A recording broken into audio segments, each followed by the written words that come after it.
All Odisha EPF pensioners association Baleshwar जिला committee अनुष्ठित है पंचम वार्षिक अधिवेशन सहित द्वितीय जिला सम्मेलन। ईपीएफ पेंशनर्स मानक पई सर्वनिम्न मासिक 9,000 टंका पेंशन और महंगा भत्ता दाबी। बालेश्वर सहर one and only authentic 1 and 2 gram gold forming jewellery showroom SJ jewels. आपण को मन पसंद रो गहना नेबा पई आसंतु एसजे ज्वेल्स समाज ऑफिस तळम। All Odisha EPF pensioners association Baleshwar जिला कमिटीर पंचम वार्षिक अधिवेशन सहित द्वितीय जिला सम्मेलन स्थानीय उठा जलसेचन कर्मचारी भवन में अनुष्ठित हो जाइछि। एही अवसर में अनुष्ठित साधारण सभा एसोसिएशन वरिष्ठ उपदेष्टा गौरांग पाणिग्राही अध्यक्षता करथिले। हमर जो दाबी जे केंद्र सरकार द्वारा परिचालित यूपीएफ सरकार हम जो पेंशन पाउछु मात्र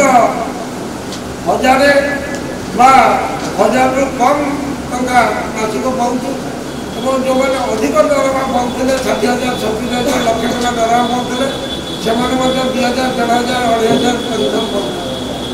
तेणु आ विरुद्ध में समग्र भारत वर्ष में लड़ाई चली पार्लियामेंट ठार आरंभ कर पल्ली पर्यंत सबे आंदोलन चली। आम प्राय 75 लाख लोक ईपीएफ पेंशन आम पाचु। 75 लाख लोकर दाबी की सरकार ग्रहण करूना। तेणु आमर सर्वनिम्न पेंशन 1,000 को 9,000 टंका करा जाऊ। जो मैंने अधिक दरमा पाते सुप्रीम कोर्ट मानव सुप्रीम कोर्ट जो राय देते से आदेश अनुसार पेंशन अधिक परिमाण धार्य करा आमको महंगा भत्ता दिया। ये तीनोटी हूँ मुख्य दाबी। आउ गोटे दाबी रही केंद्र सरकार आयुष्मान योजना हो कि राज्य सरकार विजु स्वास्थ्य योजना हो। प्रारंभ में दिवंगत सदस्यों स्मृति उद्देश्य नीरव प्रार्थना करा जायथिला। जिला संपादक विष्णु प्रसाद महांती विवरणी पाठ करथिबा बेले कोषाध्यक्ष जलधर पंडा आय व्ययर विवरणी उपस्थापन करथिले।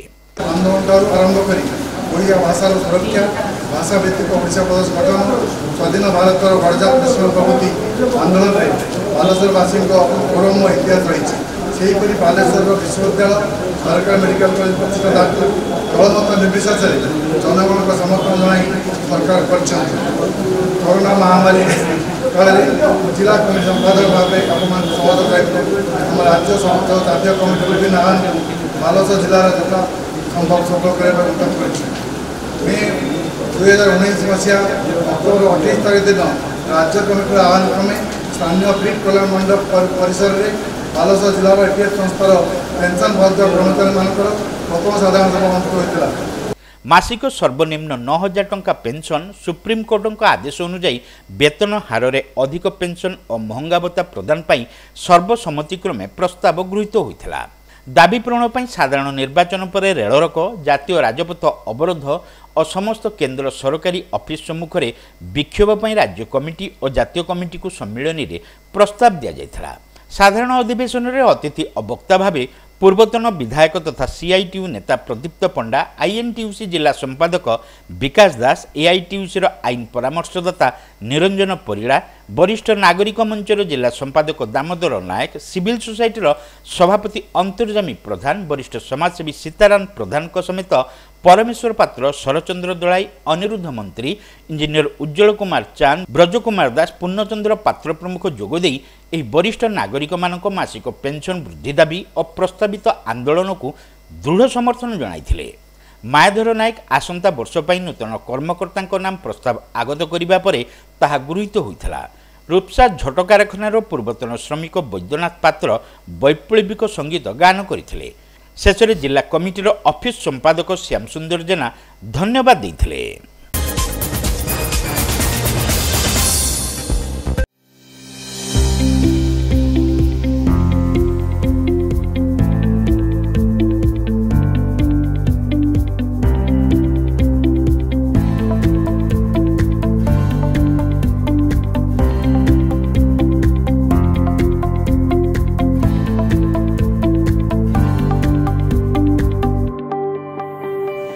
बालेश्वर सर्वबृहत कंप्यूटर शोरूम जीवन कंप्यूटर एवं फकीरमन गोले ठारे आज ही आसतु जीवन कंप्यूटर फकीरमन गोले बालेश्वर।